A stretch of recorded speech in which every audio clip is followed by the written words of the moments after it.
Alright, Assalamualaikum warahmatullahi wabarakatuh.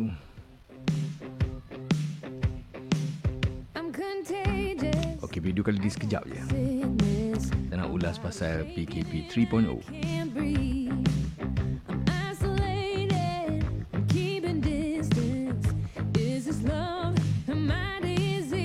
Lagu ni memang lagu PKP. Separation.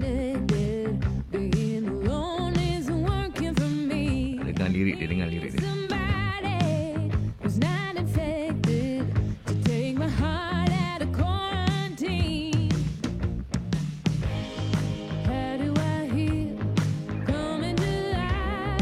Okey, tuan-tuan dan puan-puan.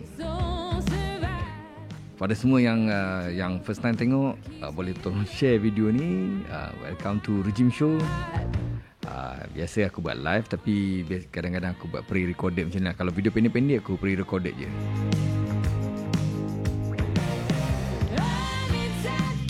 Okey, so hari ni kita nak cakap pasal apa? Kita nak cakap pasal PKP 3.0. Simple je. Okey, jadi kes dia ialah kita tengok sekarang ni kerajaan PM baru saja umumkan tadi, baru saja malam tadi umumkan Malaysia akan dikenakan seluruhnya PKP 3.0 di seluruh Malaysia. Sebelum ni hanya beberapa tempat saja. Kemarin aku cakap pasal Kuantan saja, Kuantan dikenakan, kenapa Kuantan dikenakan dan sebagainya. Tapi kali ni nampak gayanya memang target aim seluruh Malaysia. Kenapa seluruh Malaysia? Memang kita sakit hati, memang kita bengang, memang kita tak puas hati. Kita dah beli baju raya, kita dah beli macam-macam benda. Kita dah buat persiapan nak raya kan. Kuih dah beli, ada dah beli barang kuih. Aku sendiri wife aku dah beli barang kuih banyak. Dan tiba-tiba kena PKP. Tak boleh jalan, tak boleh panggil orang datang. Tapi kita dah reda lah, kita dah reda. Kita akan reda dan tenang kalau kita faham kenapa benda ni berlaku. Jadi yang penting ialah faham kenapa. Bukan tak boleh marah, boleh marah dan sakit hati. Tapi biar kita faham kenapa jadi macam ni. Kan, kalau kita tak faham, kita akan marah dan terus marah je lah. Okey, kalau kita tengok dekat gambar ni, dekat gambar sebelah ni, kan, tengok gambar ni, Perlis, Kedah, seluruh Malaysia merah.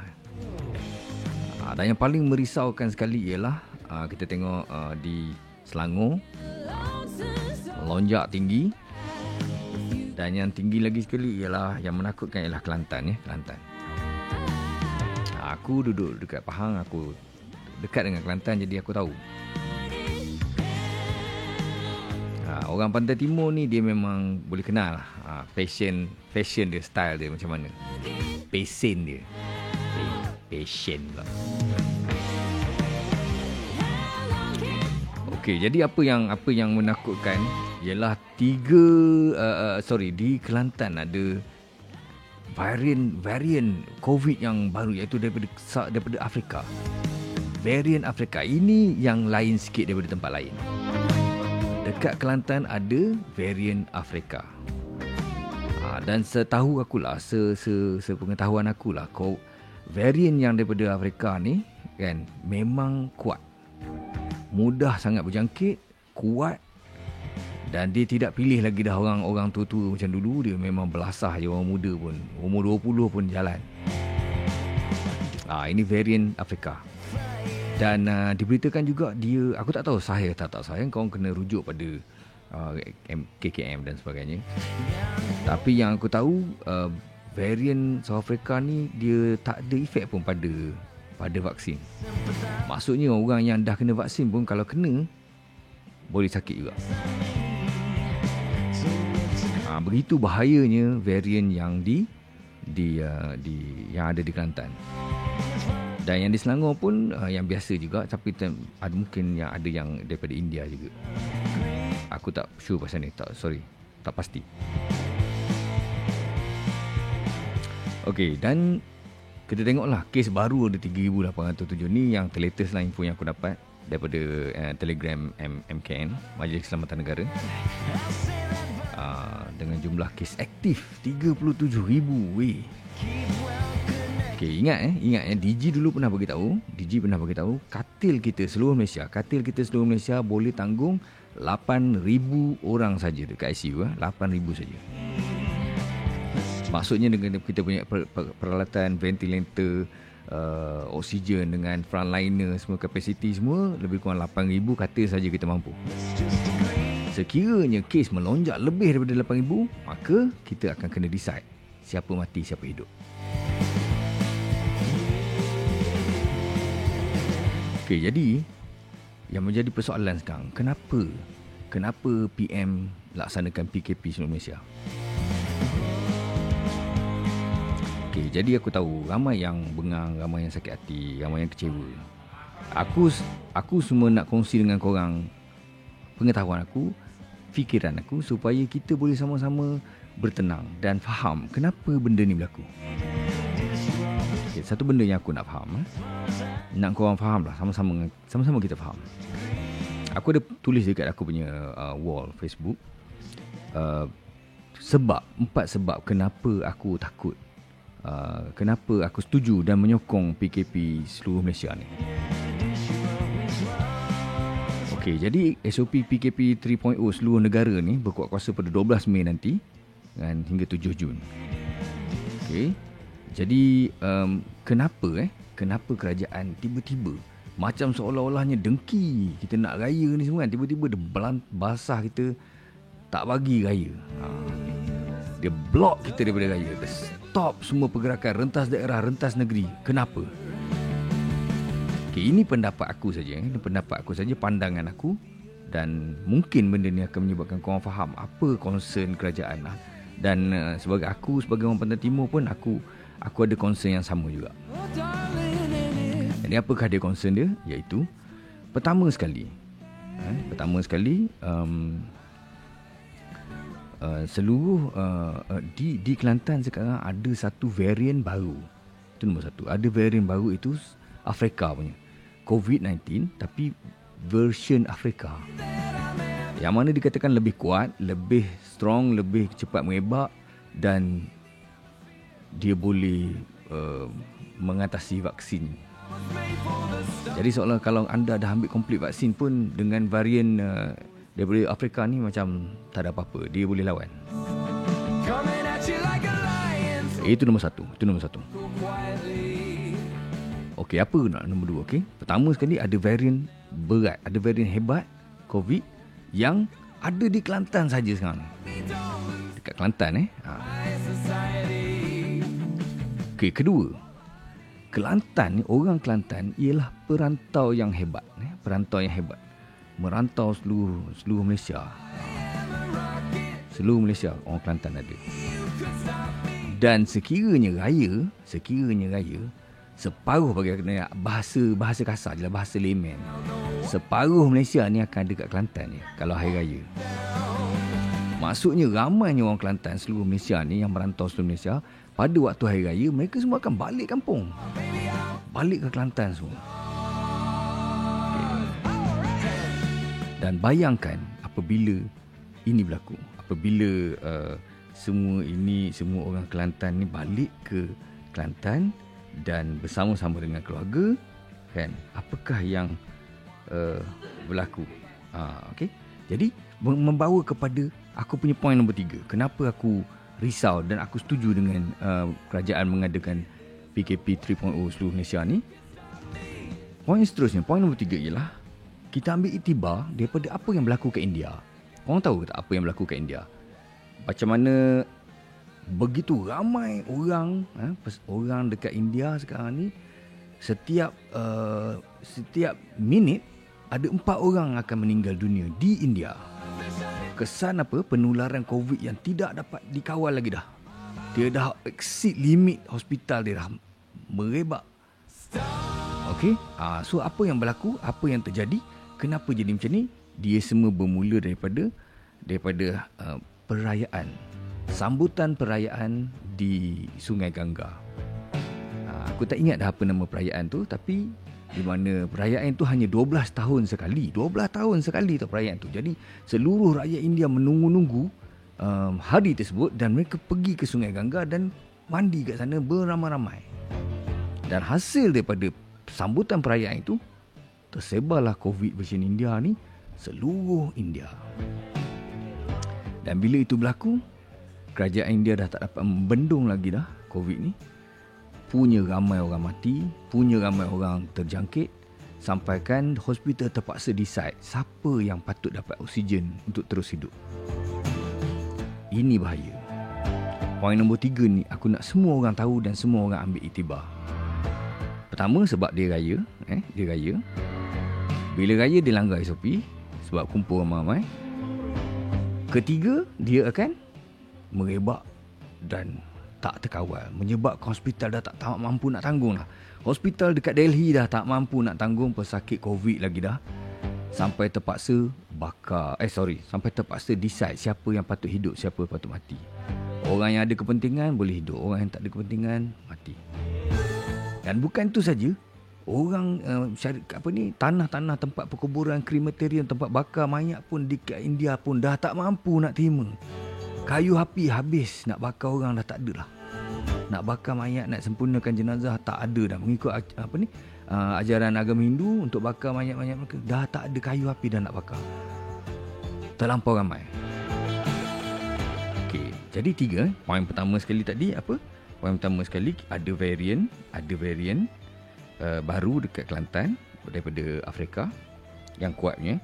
Kedua, orang Kelantan perantau yang hebat, merantau seluruh Malaysia, dan apabila raya, semua orang Kelantan daripada seluruh Malaysia akan balik Kelantan macam biasa setiap tahun. Dan apabila mereka balik Kelantan, biasanya memang sangat ramai. Aku tahu, aku orang Pantai Timur. Dan poin ketiga lah iktibar daripada penularan COVID di India akibat daripada perayaan, menyebabkan hari ini India menderita setiap minit 4 orang mati. Jadi poin nombor 4, kita gabungkan semua 3 poin tadi kat atas tadi. Gabungkan 3 poin. Maka sekarang ni kau faham tak kenapa kerajaan buat PKP 3.0? Ini benda yang aku nak korang faham. Ini aku nak korang faham. Kenapa berlaku PKP 3.0 ni? Kenapa perlu? Kenapa aku dengan kau perlu menyokong PKP 3.0 ni? Kita nak tolong frontliner kita. Macam aku cakap dulu kan, virus ni ada dekat kalangan kita kan. Kita tak boleh nak elak. Kita kena hidup bersama-sama dengan mereka dah, dengan virus ni kan? Dan cuba bertahan dan cuba hapuskan dia putuskan rangkaian sampai dia lenyap. Itu saja yang kita boleh buat kan. Tak ada ubat. Kalau kau kena COVID pun, kau akan dimasukkan dalam hospital dan dirawat simptom saja. Kalau kau demam, dia bagi ubat demam. Kalau kau batuk, dia bagi ubat batuk. Kalau kau tak cukup nafas, dia bagi oksigen. Dan badan kau sendiri yang akan cuba survive COVID ni. Tak ada ubat. Faham? Okay? Jadi kapasiti kita berapa? DJ cakap itu 8,000 saja.